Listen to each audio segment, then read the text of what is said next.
जंग लगातार छिड़ी हुई है और ये है दो बड़ी ताकत अमेरिका और इजराइल। लेकिन अमेरिका और इजराइल का सबसे बड़ा खौफ ईरान के परमाणु अड्डे हैं और उन पर हमला करने की तैयारी भी पूरी हो सकती है। बस इंतजार 20 जनवरी का है, क्योंकि 20 जनवरी ही वो तारीख है जब डोनाल्ड ट्रंप राष्ट्रपति पद की शपथ लेंगे। लेकिन उससे पहले ही ईरान ने अपनी वो ताकत दिखा दी है जिससे नेतन्याहू का हौसला पस्त हो सकता है।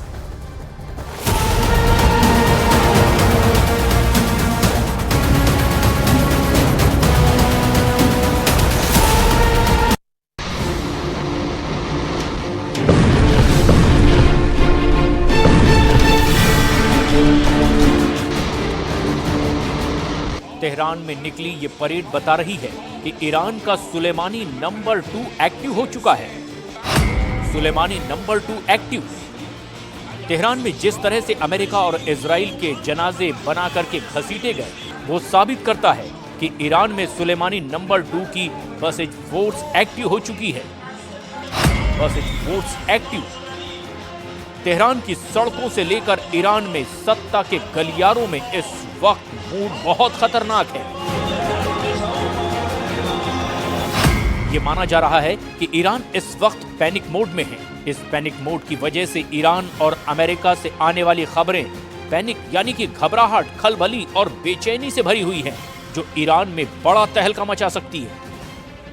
क्योंकि सुलेमानी नंबर 2 यानी ब्रिगेडियर जनरल गुलाम रेजा सुलेमानी को ऑर्डर देने वाले अली खामनेई सुपर एक्टिव हो चुके हैं। दोनों का इस तरह सक्रिय होना बताता है कि ईरान इस वक्त बहुत बेचैन है। इसमें कोई शक नहीं। ये दो वीडियो इसका सबूत है।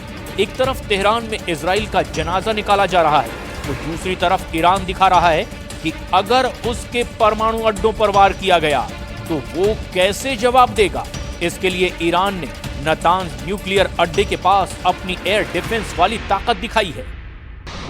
ईरान के खिलाफ लगातार रिपोर्ट आ रही है कि अमेरिका और इजराइल 20 जनवरी से पहले ही बड़ी एयर स्ट्राइक कर सकता है। इजराइल और अमेरिका मिलकर ईरान के परमाणु अड्डों को टारगेट कर सकते हैं। इसमें बड़ा टारगेट बन सकता है ईरान का नातांज न्यूक्लियर प्लांट। नातांज को बचाने के लिए ईरान ने जो 3 लड़ाके तैनात किए हैं, लॉन्च होते ही यह दुश्मन का जनाजा निकाल देते हैं। ईरान के 3 लड़ाकों ने इस वक्त इजराइल के इरादों को अपने टारगेट पर ले लिया है। खुर्दाद एयर डिफेंस 50 किलोमीटर की रेंज। सबसे पहले देखिए ईरान का खुर्दाद एयर डिफेंस सिस्टम। यह अपनी मान से निकलता है और उस फ्रंट पर तैनात कर दिया जाता है जहां इजराइल के एयर अटैक का सबसे बड़ा खतरा है। रूस के बुक M2 की नकल खुर्दाद 50 से 100 किलोमीटर की रेंज में टारगेट खत्म कर सकता है।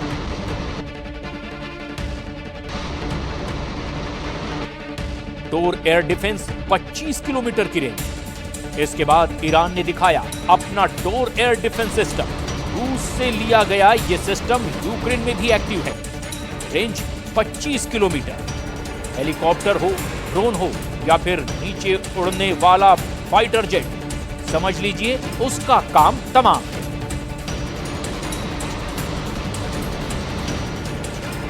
Nine day air defence 30 kilometre की रेंज।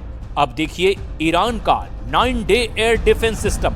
आसमानी टारगेट को इस नए दुश्मन का मतलब है कि 30 किलोमीटर में हर लक्ष्य खल्लास।